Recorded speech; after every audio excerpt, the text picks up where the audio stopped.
Parlare di lui come una persona normale non avrebbe mai reso l'idea. Marco trovava la sua giornata ripetitiva.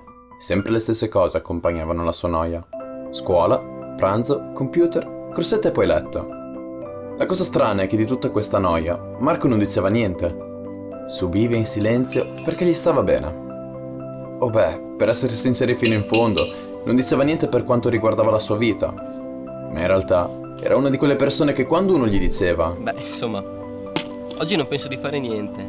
Probabilmente mi butto sul divano e aspetto la cena. lui rispondeva: Beh, niente di troppo interessante, vero? Perché non provi a fare qualcosa per rendere la tua vita un pochino più interessante? Ma dopo uno sguardo stranito si accorgeva che nessuno l'avrebbe mai preso sul serio. Il fatto è che probabilmente era difficile prendere sul serio una persona che della sua vita non faceva altro che farsi scorrere addosso il semplice correre del tempo.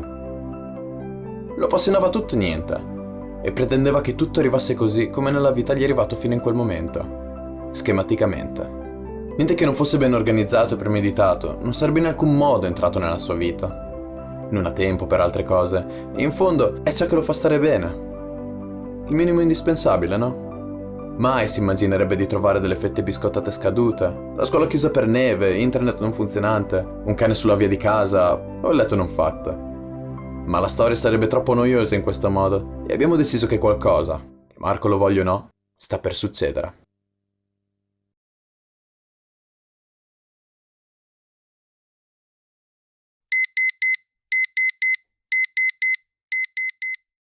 Ma Marco non si sveglia.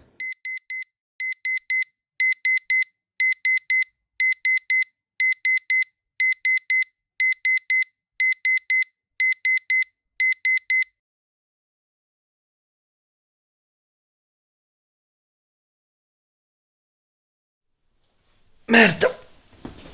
Esattamente. Marco era in ritardo e la sua giornata non avrebbe seguito la canonica scaletta se non si fosse mosso. Ma ve lo anticipo direttamente, non ce la farà. Marco era arrivato in ritardo alla stazione degli autobus e la sua giornata è costretta a cambiare, rendendolo quanto più turbato che mai. Parlare di lei invece è molto più facile. Emily è una sognatrice e una ribelle, una di quelle persone che di passioni ne trovano una al giorno e che, puoi scommettersi un occhio dalla tua testa, quando vogliono veramente qualcosa riescono ad ottenerla. E se proprio non dovesse riuscirci, rimanda temporaneamente il successo per fare spazio ad una passione più grande. Insomma, Emily è una ragazza come tutti noi. L'unico motivo per cui non brilla è che forse nessuno crede in lei così tanto. Vive in un mondo in cui quando è la migliore della classe non è altro che il suo dovere e che è sempre possibile far di meglio. E invece, quando è la peggiore, è l'errore dell'umanità. Ma ogni giorno della sua vita è sicuramente più speciale di ogni altra vita monotona e ripetitiva. E non a caso oggi cercherà ancora una volta di scappare dalla noia.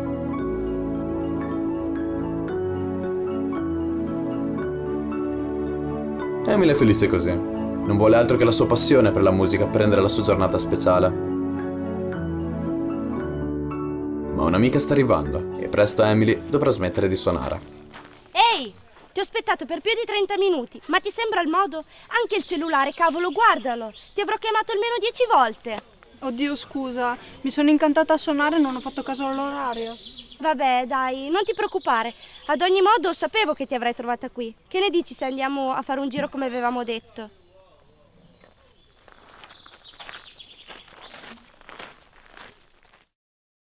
La mattina seguente Emily si alza incredibilmente in anticipo.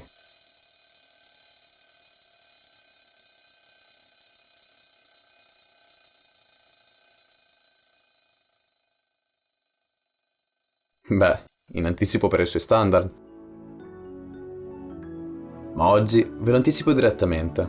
Non importa quanto presto per lei sia, Emily non farà nessuna giustifica per il ritardo e nemmeno inventerà una qualsiasi strana scusa per entrare a scuola. Oggi Emily spezzerà nuovamente quella sua monotonia a cui sarebbe stata costretta a sottostare. E il divertimento della sua giornata sarà probabilmente trovare una panchina più speciale del solito. E la cercherà fino a quando non sarà soddisfatta.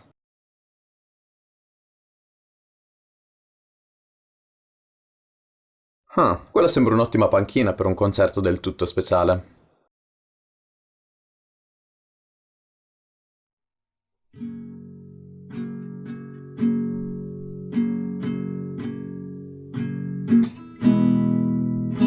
ma un suono attirava l'attenzione di Marco in quel momento. E doveva scoprire cosa fosse, ad ogni costo.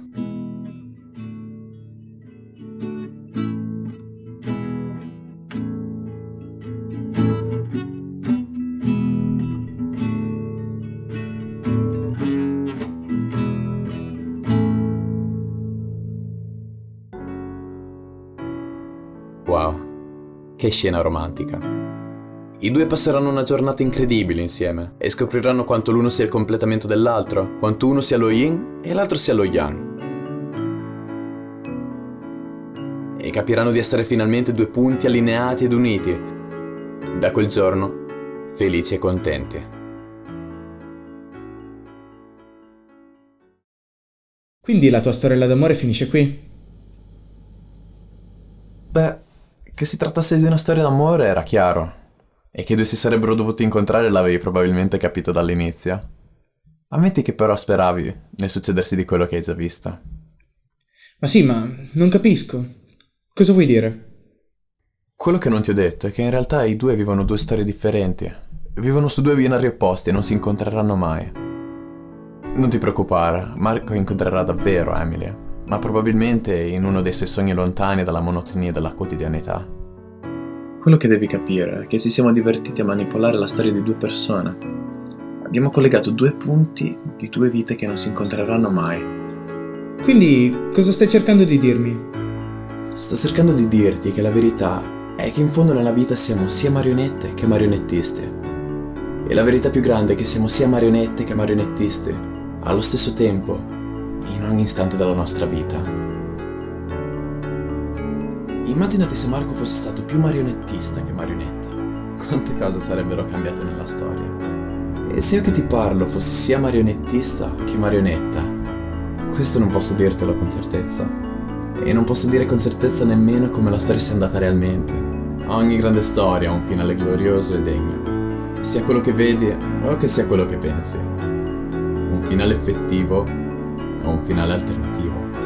Ognuno di noi può essere il marionettista di questa storia, anche solo nella sua mente, o anche solo per una frazione di secondo. Tutti noi abbiamo un finale per questa storia. E non importa quanto sia differente da quello proposto, l'importante è che tu capisca che un marionettista può unire due punti in 1001 maniere differenti, senza mai dimenticare che i due punti riusciranno sempre a congiungersi.